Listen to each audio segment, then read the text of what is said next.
السلام علیکم، آپ دیکھ رہے ہیں DHR نیوز اور میں ہوں آپ کا میزبان احمد خان۔ ناظرین، جیسا کہ آپ کو معلوم ہے کہ دنیا بھر میں بہت ساری سیاسی تنظیمیں ہیں اور اسی کے ساتھ ساتھ بہت ساری سماجی تنظیمیں بھی کام کرتی ہے۔ بہت سارے لوگ NGOs کے تحت جو ہے لوگوں کی خدمت کرتے ہیں۔ کچھ ایجوکیشن سسٹم میں اگر کہیں پر سیلاب، زلزلے کے اس طرح کے معاملات ہوتے ہیں، وہاں پر لوگ جو ہے لوگوں کی سماجی خدمت کے حوالے سے میدان عمل میں آتے ہیں۔ پاکستان کے اندر تنظیم الاعوان پاکستان بھی ایک سماجی تنظیم ہے جو اس وقت تقریباً ہم دیکھ رہے ہیں کہ کافی ٹائم سے وہ ابل کر سامنے آ رہی ہے۔ نئے نئے لوگ ان کے ساتھ جڑ رہے ہیں اور ان کی جو اس وقت مرکزی کابینہ ہے وہ بھی اس وقت نئی جو ہے سامنے آئے، نئے لوگ اس میں آئے۔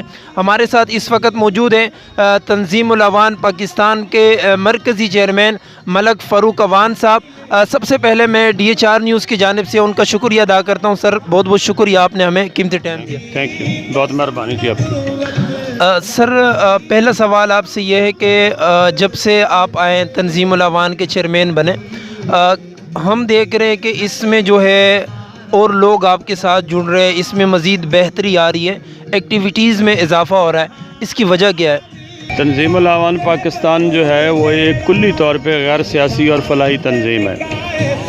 اب پہلی بات تو میں یہ بھی وضاحت کر دوں کہ میں کوئی مرکزی چیئرمین نہیں ہوں، میں چیئرمین ہوں صرف سندھ کی حد تک، سندھ کی تنظیم کا۔ تو میرے آنے کے بعد جو آپ یہ کہہ رہے ہیں کہ جی اس میں آپ کو کوئی وہی جوش و جذبہ نظر آ رہا ہے، تو یہاں تک تو یہ اس میں چینج ضرور نظر آئی ہے کہ چونکہ عوام کمیونٹی پورے پاکستان میں ہر گلی میں، ہر کوچے میں، ہر شہر میں آباد ہے، جس کی تعداد کروڑوں میں ہے، اور اسی طرح سندھ میں بھی ہم 30-35 لاکھ کے قریب جو ہے عوام آباد ہے۔ تو ہمارا فلاحی جو ہے وہ تو مقصد ہے ہی ہے، اور اپنی برادری، قوم، کمیونٹی کی حد تک ان کی ضروریات کو پورا کرنا تو ہے، لیکن ہم اس نتیجے پہ بھی پہنچے ہیں کہ کوئی تنظیم بغیر وسائل کے، بغیر فنڈ کے اور بغیر اتھارٹی پہ آپ اپنی کمیونٹی کی ہیلپ کس طرح کر سکتے ہیں۔ تو ہم نے اپنی کمیونٹی کو یہ شعور ضرور دیا ہے کہ جہاں آپ اب باقی فیلڈز میں اور باقی شعبہ زندگی میں اپنی خدمات انجام دیتے ہوئے آ رہے ہیں، تو آپ اپنا حصہ اسی طرح سیاست میں بھی لیں۔ اور ووٹ کی حد تک تو ہر پاکستانی جو ہے وہ سیاسی ہے، اور صرف یہ کہہ دینا کہ جی ہم ووٹ تو دیں گے، ووٹ لیں گے نہیں، تو ہم نے یہ سوچ ان کو ضرور دی ہے کہ نہیں، ہم ووٹ صرف دیں گے نہیں، ہم ووٹ لیں گے۔ تو چونکہ یہ یوتھ کا دور ہے اور یوتھ کو یہ چیز اٹریکٹ کرتی ہے، تو یہ وجہ ہے کہ اس میں تنظیم میں دن بدن جو ہے ہمارا ممبرشپ میں اضافہ ہوتا جا رہا ہے، اور ہمارا اتحاد دن بدن بڑھتا جا رہا ہے۔ تنظیم اعوان برادری کے جو لوگ ہیں وہ اگر آپ دیکھیں ہر سیاسی جماعت کے اندر، ہر مذہبی جماعت کے اندر لوگ ہیں، تو آپ کو کتنا % یقین ہے کہ آپ بلدیاتی یا آنے والے جنرل الیکشن سے پہلے اعوان کمیونٹی کو ایک پلیٹ فارم پر لانے میں کامیاب ہو جائیں گے؟ ہاں، نہیں، اس میں اوورال تو کوئی کمیونٹی بھی ایک چھتری اور ایک پلیٹ فارم پہ آنا تو انتہائی ناممکنات میں سے ہے۔ اگر اس طرح تو ہو تو 4.5 کروڑ عوام اگر میں کہوں تو پھر پاکستان میں تو ادر دین عوام کوئی کونسلر بھی نہیں بن سکتا، پھر تو سارے عوام ہی عوام ہو، پرائم منسٹر بھی عوام ہو اور صدر بھی عوام ہو، گو کو وہ ہے بھی صحیح علوی ہے۔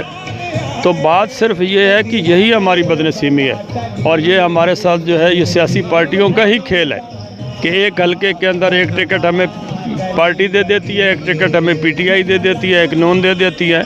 اب کشمیر کے الیکشن میں مجھے ایکسپیرینس ہوا، وہاں MQM والوں کو بھی کوئی نہیں ملا، انہوں نے بھی ظالموں نے عواموں کو ہی ٹکٹ دے دیا۔ تو یہ ضرور ہے اب، لیکن جب سے ہم نے یہ پابندی لگا دی ہے کہ اب عوام بمقابلہ عوام نہیں ہوگا، کہ اگر عوام ایک پارٹی سے آ جائے گا تو کسی پارٹی سے دوسرا عوام نہیں آئے گا، تو انشاءاللہ تعالیٰ اس سلوگن پہ اور اس نعرے پہ یا تو ہم کسی ایک پارٹی میں ہوں گے یا ہم خود پارٹی ہوں گے انشاءاللہ۔ تنظیم الاعوان کے اندر جیسے ہزارے والوں کی اکثریت ہے، اس کے اندر پنجابی بھی ہے، اکثر پختون کمیونٹی کا جن کا عوام سے تعلق ہے وہ بھی آپ کے ساتھ ہیں۔ اس کے اندر اور بھی ایسے لوگ جو عوام نہیں ہیں، وہ بھی آپ کے ساتھ شامل ہو سکتے ہیں یا نہیں ہو سکتے ہیں؟ اوہ، یہ تو آپ نے بڑے پتے کا سوال کیا اور یہ دکھتی رہ گئے۔ بیسیکلی جب دیکھیں نا ہم تنظیم الاعوان کی بات کرتے ہیں تو یہ مجھ سے اکثر سوال ہوتا ہے کہ عوان کیوں؟ جب آپ یہ کہتے ہو کہ عوان ہے ہی عوام کے لیے تو پھر آپ عوان کیوں کہتے ہو؟ تو میں اس کو کہتا ہوں یار دیکھو، میں عوان اس لیے کہتا ہوں کہ ایک تو عوانوں کا جو حسب نسب، ان کا جو خون، ان کا جو شجرہ اور وہ جو سالار مارشل قوم، تو وہ لیڈرشپ بہرحال ان کو ورثے میں ملی ہے۔ اور دوسری بات یہ ہے کہ عوان، جب میں کہتا ہوں نا عوان، تو میری مجبوری ہے، میں لسانیت کی بات کر ہی نہیں سکتا، میں قومیت کی، صوبائیت کی بات کر ہی نہیں سکتا۔ اب جب میرا عوان ہزارے میں جاتا ہے تو میں ہزارے وال بن جاتا ہوں، میرا عوان میاں والی میں جاتا ہے میں میاں والی والا بن جاتا ہوں، وہ ملتان میں جاتا ہے میں سرائکی بن جاتا ہوں۔ تو اس طرح اس ایک عوان قوم کے محور پہ پورا ملک میں جو ہے ہماری جگہ پھیلے ہوئے ہیں، اور ہر جگہ ہمارا چونکہ عوان جو ہے وہ ہر قوم اور کمیونٹی میں ان کے رشتے ہیں، اور ہر ایک دوسرے کے ساتھ جو ہے وہ کہیں نہ کہیں منسلک ہیں۔ اور ادروائز بھی اس تنظیم الاعوان میں یہ کہیں پابندی نہیں ہے کہ اس میں صرف عوام ہو، یہ تو بنیادی طور پہ تو یہ تنظیم العوام ہے، لیکن عوان ہے ہی عوام کے لیے، چونکہ عوان تو پیدائشی طور پہ ہے ہی مددگار، لیکن لوگوں نے عوان کو سہولت کار سمجھ لیا ہے، تو ایسا نہیں ہے۔ ٹھیک ہے، تھینک یو۔